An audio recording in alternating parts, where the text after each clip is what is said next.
Well, good Sunday morning again to everyone. I'm back with another little nugget for you before you go out and worship with your church family.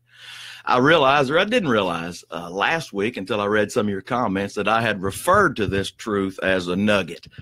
But that's a good term, because it's like a piece of truth hiding right in plain sight in with the other truth.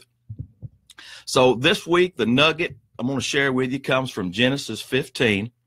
Let me read a little bit about it. Let me tell you what's going on ahead of time. This is one of the most important events in the history of the Jewish people. This is one of the biggest events ever to happen to them. This is when God gave them a covenant, promising, because a covenant is an unbreakable promise.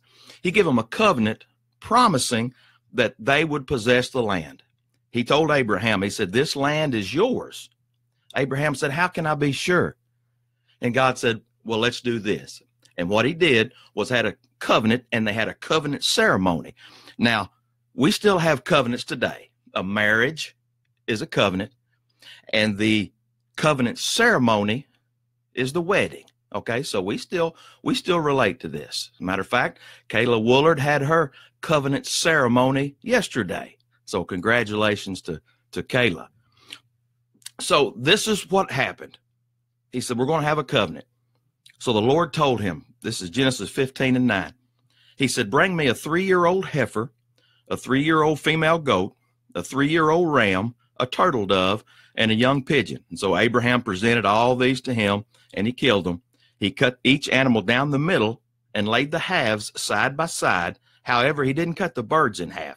Some vultures swooped down to eat the carcasses, but Abraham chased them away. Now, as the sun was going down, Abraham fell into a deep sleep. A terrifying darkness came down over him. Because as the sun went down and the darkness fell, Abraham saw a smoking fire pot and a flaming torch pass between the halves of the carcasses. So the Lord made a covenant with Abraham that day and said, I have given this land to your descendants all the way from the border of Egypt to the great Euphrates River. So here's what the covenant looked like. The Lord said, get these animals. Abraham got them. He split them in half, laid them side by side, made kind of like an aisle, not unlike an aisle that the bride walks down today during her covenant ceremony. So they laid them side by side. Darkness fell, and a smoking pot and a flaming torch, now I'm sure that was terrifying, passed between those sacrifices that he had cut in half and laid side by side. And the Lord said, this is the sign, this is the covenant, this is the covenant ceremony for the promise that I'm giving you.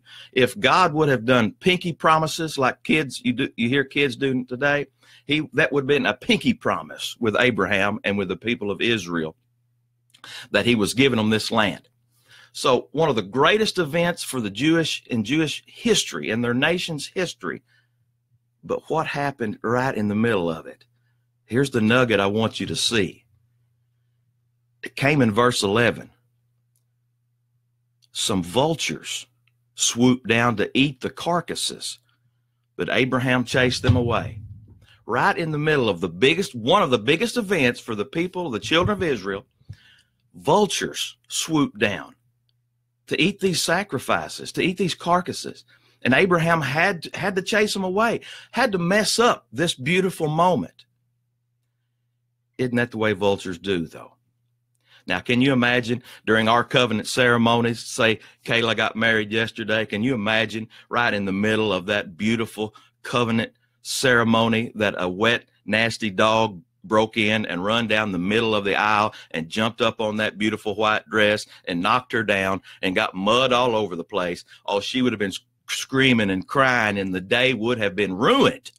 The biggest day of her life ruined. What's greater? Let me ask you, what's greater? The marriage or the ceremony? The covenant of marriage or the covenant ceremony? The ceremony is just for people to see. The covenant is between you, your spouse, and God.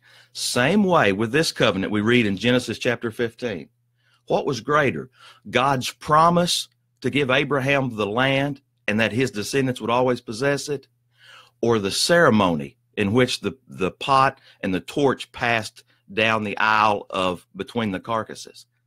The promise was better. The ceremony was just that. Here's what happens to you and I.